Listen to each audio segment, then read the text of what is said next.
Thanks for tuning in to Thoughts for Tuesday, hosted by Bates Communications, a podcast series about business trends and leadership insights from the experts.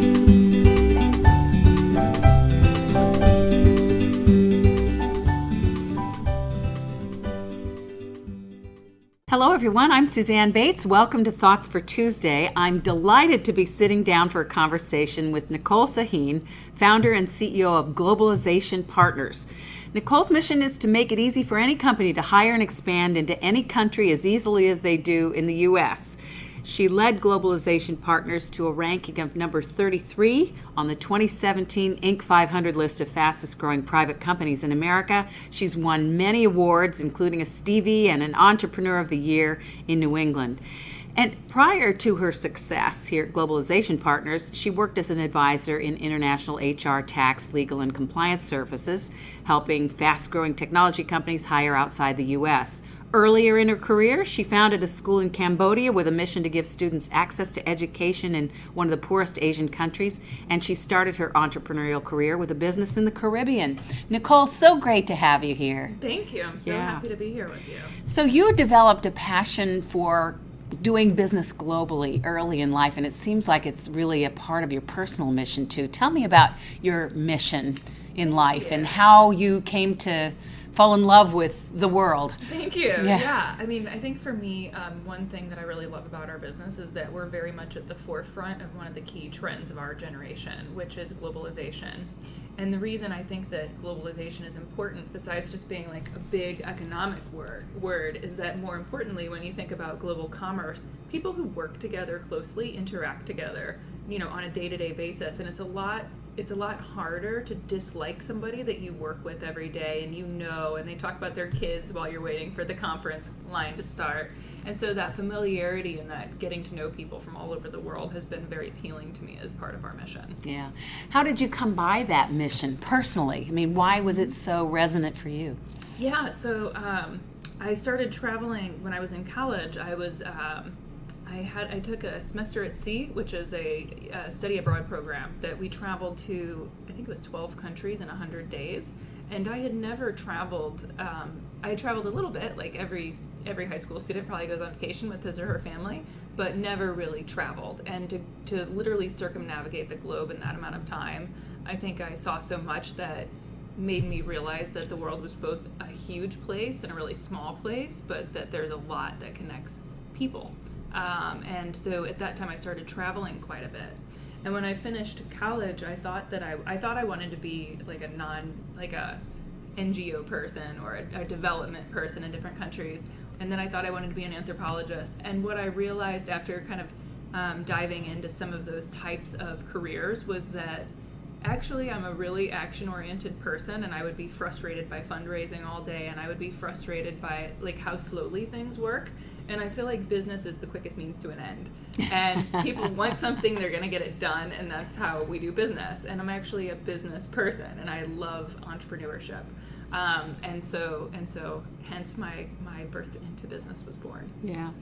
So a lot of our listeners are global companies. They're doing business globally anyway, but I'm curious about what you find to be some of the most common and avoidable mistakes that people make, especially when they're trying to expand globally. Yeah, I mean, I think, wow, that's a good question.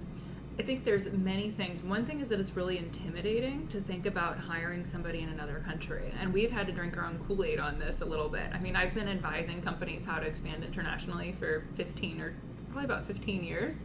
And to have to start hiring my own employees in different countries when we first started, it was hard. And at the end of the day, it was more like many things. Once you take the leap, you're like, oh my God, I should have done this sooner, because the second you take the leap, you sprout wings. It's not as hard as you think. But I guess the most common mistakes would be not doing it soon enough. I see a lot of American companies building their business kind of upside down. Like the idea that you could hire, you need to target the whole market in the Spanish-speaking world as your key market, and you're just hiring Spanish-speaking people in the United States instead of hiring people in Latin America. It's a mistake, in my experience. Other mistakes, I mean, the mistakes that are costly and that are most common would be just hiring people as contractors all over the globe. So the idea that you can just wire money to somebody in France and that's your employee and wire money to a contractor in India. Like, so it's illegal. And when you need to go get your next round of funding from the bank or your venture capital investors or sell your company, that turns out to be a huge liability. Yeah, lots of ways you can trip up. You know, I was connecting with what you were saying because our firm is 17 years old, but recently in the last 4 years, we've started not to hire employees, but we do have partners abroad. And the more we get out there and speak globally, and the more we meet people, it's just really been exciting to see how similar our interests are, right?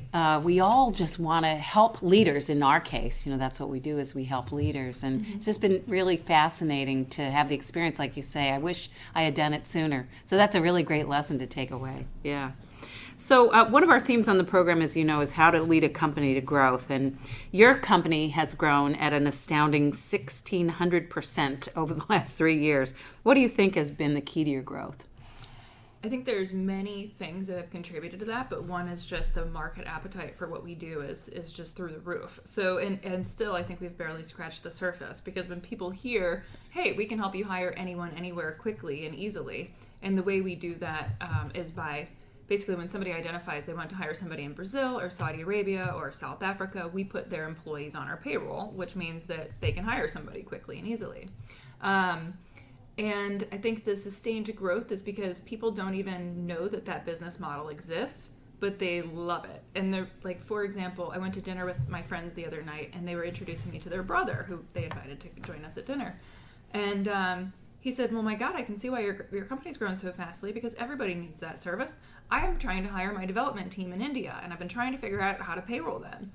And I think he might be our new client like 2 days later, because before he was thinking, okay, I have to set up a company in India that's going to take 12 months and $50,000, and it's just a lot. It's a lot harder. Right now, we have a very, every country has its own laws, and we're operating in a global business environment, but there is no global law. So it's really about figuring out how to follow the laws in every country and navigate this complex web instead of just, it's challenging. Yeah. Well, I know a lot of companies have experienced recently the new EU privacy laws, for example. That's flummoxing even some of the biggest companies in the world, how to manage that. And every country has its own regulations. And privacy, I know, is going to become more and more of an issue, right? As people expand their businesses globally. So a lot of CEOs of high growth companies realize that growth has its own challenges. I'm not necessarily talking about it sustaining it now, just what it's like to be in an organization where you're hiring and growing this fast and the company's changing. What have you noticed about how your company has changed over the last few years? Everything, right? Yeah, everything changes. Yeah. So we say that 1 quarter at our company is about a year anywhere else because it does change so quickly. And that is also people's careers change that quickly. It's been really one of my favorite things is that, people who come into the company, if somebody's been here for 2 years, they've literally built the company, and it's their company. It's their company to a large extent, and they've built it, and they've matured so much with the business, and they understand the business, and so that's definitely a point of pride for me. But I'd say that, the hardest part of building a business has got to be the HR, and I'd say most people grow with us. Sometimes people are overwhelmed by the constant change. Not everybody wants a job where things change all the time.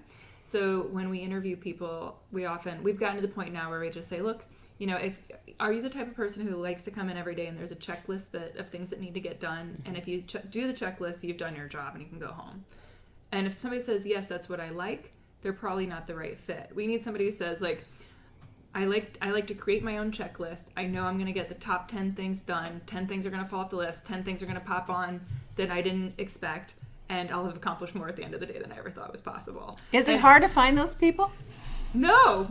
I think it's just a matter of asking the screening. Right questions, right? Asking the right questions. And I also find that people who are really passionate, I'll hire somebody who's extremely passionate and says, like, this is the job I want. Like, I will I'll do everything it takes to get it done because this is my dream. Those are the people that I like to invest in. What's changed for you personally in the way that you lead a company that's growing this fast, if anything? Yes, thank you. I'm much more so my job also changes every quarter by a lot. And for me, just some metrics around growth that might be helpful for listeners, for example, would be that I always use the metric before that if I spend 25% of my time doing any job, that's about the time I need to hire a full-time executive to do that role. Great metric. So, for example, when I was spending 25% of my time reviewing contracts from clients, I thought we need a lawyer. And I told her it's not a full-time job. And I get so much joking from my C-suite now because they're all like, yeah, when I came on board, you said this wasn't even a full-time job yet. And they're all buried, of course. Because I think when you're in the habit of running your business, it just seems easy to you as somebody who just You've does done it. all the jobs. You've done it. Yeah. But somebody else coming in, it's going to be more than half their time, and then they have to learn the business, learn the industry, and then with a company growing this quickly, they're very quickly overwhelmed even.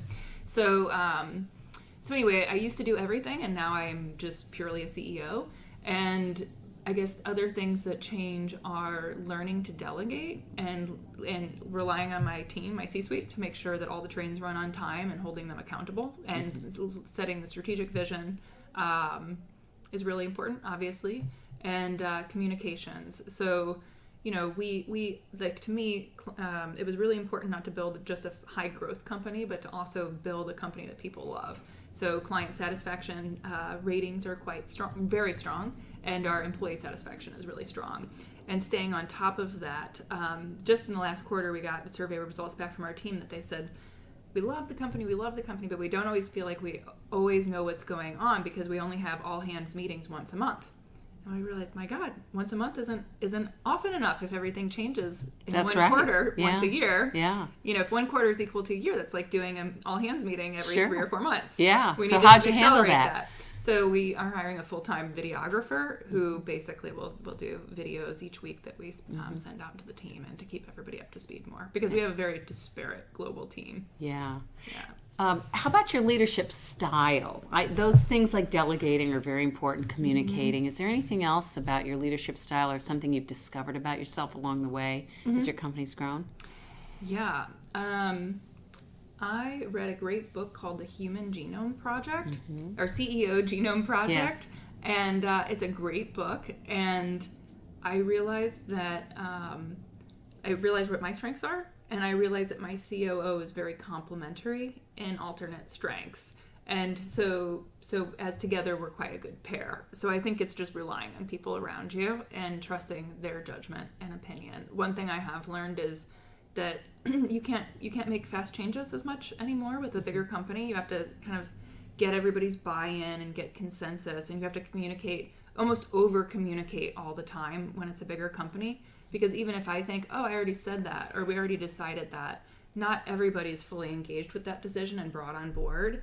And that slow work of having conversations, how do you feel about it, and really getting people fully engaged in decision making. It's not that everybody gets to be part of the decision, but making sure everybody understands the decision and is bought in and will execute against it is really important. Sure. And you have to get input even when you feel like you've made the decision and you have the information, right? Right. Yeah, that's one of the hardest things, I think, for entrepreneurs because they're used to making the decisions themselves. And fast. Yeah, right? Without buy-in. Yeah, they don't necessarily care about buy-in. And then you realize, no, there's another 100 people in this company, I need buy-in. Yeah. Right. When you were on the CEO panel where you and I met last year, one of the things I was struck by was your very authentic style. You just were kind of no holds barred up there like you are today, telling your story. And one of the things that we've discovered in our research on leaders of growth companies is this is one of the key factors, authenticity. So I'm wondering how you connect with that concept. In other words, how does your authenticity play out in the way you lead the company? Thank you. Yes, I believe in a more open book communication style about running the business, and I believe that's part of getting people bought in. And so when hard decisions are made or anything happens within the business, I generally do communicate it to the employees, and I also share a lot of information about where I expect the company to go, where I expect the industry to go, because again, it's about them being on board this journey and helping build towards the next stage. So if we were keeping everything secret all the time and things were happening around people, that wouldn't necessarily feel good. But if it's like, hey, we're all rowing the boat in the same direction, 100 paddles goes a lot further than one paddle rowing in a direction. Yeah, absolutely. By itself. One of the other things that we found in our research is that integrity is actually even more important than authenticity. So when we talk about integrity and leadership, the way we measure it with our XPI assessment, for example, is not only that you're doing what you said you would do, which is behavioral integrity, it's also doing the right thing even when it costs you dearly, which is one of the hardest things, of course, to do for some people. And I'm wondering about whether anything comes to mind, whether there's been a time when you've had to do the right thing even though you knew it was going to cost you. Yeah, many times. Sure. Many times. And frankly, I think it's always better to do we have a saying, the obstacle is the path. If we know something's hard, it's probably better to just tackle it head on. And I agree with you. I think integrity is everything. And that is what makes people think that they can follow you and that they know that they'll stand behind you. Yeah, it's all about trust. Yeah. They'll stand behind you. Yeah, and to give you an example. Yeah. And this goes back many years now, but when I was first growing the company, and we were at about somewhere between 7 and 10 people. We were in an extremely high pace of growth, and we got to a point where we were trying to build around somebody on our team going on maternity leave. And unfortunately, we weren't able to. We thought we had enough people. We thought we had her replaced so she could go on maternity leave and come back. And unfortunately, she went on maternity leave, and we realized we didn't have the systems in place to continue operating the business without her in a way that wasn't just going to be so messy. It kind of didn't work without her. And I had to pick up the phone and call her and ask if she would be willing to come back. 20 hours a week. We hired her a nanny. We greatly increased her pay and never reduced it again.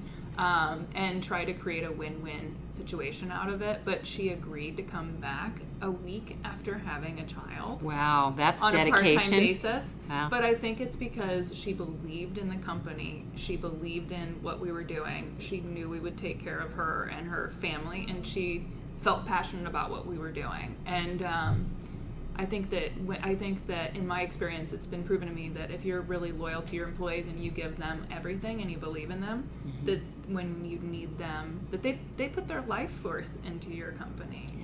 So it should be a symbiotic relationship. And I think that sometimes in American business culture, things get a little bit out of hand where it's very one-sided. I've never taken the view that our net profit is the most important thing, or whatever goes to the shareholder. The shareholder is the god, and that's the only thing. I really believe in more of a triple bottom line, which to me is the shareholder, the employees, and our clients. Yeah, of course. Yeah. A lot of companies start strong. We were talking about this earlier, with a great product, a great idea, something that's breakthrough, and that's where their growth comes from. It's that realization that the clients have or that customers have that this is something they really want and need. It's hard to sustain that over time. You're on the Inc. Fastest growing companies list right now. The research shows that a lot of companies either are sold disadvantageously or something happens to them, they're acquired after just a few years. How do you think about sustaining the growth? Yeah, I think you have to always stay at the leading edge of the curve in your industry and never rest for a minute and try to see ahead of the curve. So, it's funny because when I started doing this, really nobody was doing it, even for a few years. We almost never saw competitor proposals. Now we always see competitor proposals. But I think I believe in building for quality, and I think that's really important. And I think meeting your clients where they are and what do they want is really important. And again, the obstacle is the path. So we've always taken the approach that, like, there's been a few instances where it's like, well, nobody offers this in our industry because it's almost impossible. Well, that's what we should do. And we've actually succeeded in building the impossible multiple times and doing the impossible. And I think that's why we are where we are right now and why we're at the head of an industry that has become very competitive. Yeah. What kind of mindset enables you to do that? I mean, other than just wanting to stay ahead of the curve, what do you notice in the people who are successful in helping you stay ahead of the competition? I think that the strategy comes from me, and my team gave me an award, which was the most likely to drink the water in Mexico. What does that mean? It's a strong appetite for risk. It's a strong appetite for risk. And just I think an entrepreneur is inevitably someone who likes to do what other people say is impossible or shouldn't be done or whatever. But I also balance that with and this is where my legal team and my team comes in, a very careful, managed, balanced risk approach. Because risk it's not like risk jumping out of an airplane, but if you were gonna jump out of an airplane, there'd be a lot of ways to mitigate that risk. So I, for one, I first of all don't want to jump out of an airplane. I would probably drink the water in Mexico, but only if I had like Cipro and like a water filter. There's ways. So you've got ways to protect yourself. Yeah, and I think you just have to be really mindful that that you evaluate the risk very carefully. And in the case of this business, a lot of people think we're completely insane to be doing business in 150 countries. Which we probably are, but not really, because we know exactly what the risks are and we're protecting ourselves against it. So then it just becomes like the structure of our engagements. What happens when you fail at something here? Yeah, I think that's a good question. So sometimes we do fail, or something that seemed like a good idea wasn't as good of an idea as we thought, or maybe we pushed a little too hard in one direction. I think we acknowledge it and we take it as a lesson learned and we move on. But I do think it's important to look at it and take it as a lesson learned. Like really say, okay, well, what went wrong in this circumstance and situation, and how can we avoid this for the future, and what do we do to accommodate it? We definitely don't have a blame culture. Most of the time, if a mistake is made, if any employee makes a mistake, first of all, we only have people on board here who I know are really doing their best. If somebody is not engaged in the business or they don't care, then they're not working here. And so if a mistake is made, it's an honest mistake. If it's a strategic mistake, it's my mistake. So, so I think that we just look at it and try to learn. Yeah. What are some of the cultural values and norms that are non-negotiable for you, and why do those matter? Yeah, thank you. One non-negotiable cultural norm is that we hire people who coach, not who dictate and bully. And I just think that's important for the type of company and team that I want to build and be around on a day-to-day basis. We like the mindset, like a can-do, roll up your sleeves and create a solution attitude. That is extremely valuable.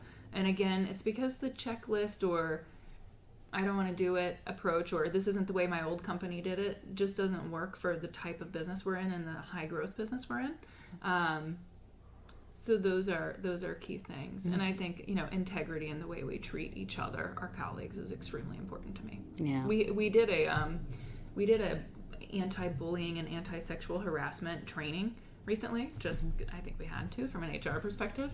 And some of the examples that the trainer gave, I was like, oh my gosh, I forgot that this even exists. That would never happen here, you mean? Yeah, well, it really doesn't. Yeah. I mean, I think our colleagues treat each other with respect, and that's important to me. Yeah. I seem to recall, at least when we met, your executive team was all women. Is that still the case? It is not still the case, but it is primarily female-led. So we have 8 people in the C-suite and 7 are women. Yeah, so that's really an interesting situation. So many companies find themselves in the opposite, obviously, situation. Tell me, you've obviously started to diversify now, but what was it like having an all-female team, and why did you want to diversify? So when I first hired my C-suite, it wasn't, I didn't tactically go out and say I want an all-female management team. I just hired the most competent people I knew. And I think men often do the same thing. They just hire the people who are in their network. And I think that I had to be careful in the same way. And that's why, especially as I looked for my CFO, I was like, diversity would be great. That said, I interviewed 100 people, and I did not screen for gender or, there was no screening of that. I think you always hire the best person you can find. Yeah. You interviewed 100 people? I did. That's a lot of people to interview. Some by FaceTime. But yes, many by FaceTime. Sure, many by FaceTime. But I was screening heavily. Was that because you couldn't find what you were looking for, or you wanted to really see what was out there? Because I think that I knew what I wanted, but there's a lot of people who carry a CFO title, and there's probably like 10 brands of CFO. Yeah. And then I think you never know until you get somebody on the phone, like, is it a personality fit, and does it really? So I think I learned as I went. So probably both. Yeah. And then you find the perfect person and it's a match. Yeah. So a little about you personally. I guess it's not a surprise that you like to travel. You were bitten by the travel bug a long time ago. You still travel a lot? I do. Yeah, quite a bit. Tell me about a travel story that had a big impact on you, something that happened to you in your travels that really shaped you or informed your worldview. Mm-hmm. Let's see. I was traveling. I went to South Africa in 1999, shortly after apartheid ended, and I was shocked when when I first met my first South Africans, and the racism was very blatant at that time, or not the racism, more like the racial divide, and that was my first view. Was somebody saying to me some things that to me seemed shocking. And then later the same evening going out with another group of people that had really worked towards integration of the society. So that was only 6 years after apartheid ended in the country, and there was a lot of work that the country was doing and the society was doing to integrate between two very disparate socioeconomic groups, two very disparate just ethnic groups. I don't know the right word, but like black people and colored people, and they use that phrase in South Africa specifically to refer to black, anyone of mixed race, people of color, and that like this integration was happening, and just to witness that was really incredible, and to kind of see that people who had a better understanding of the other person's viewpoint had more commonly worked with people, kind of grown up near a diverse community and been around a diverse community throughout their lives was impactful. So how did that inform your view of the world? Or how did it change you, maybe? Well, I think that we're all the product of our experiences.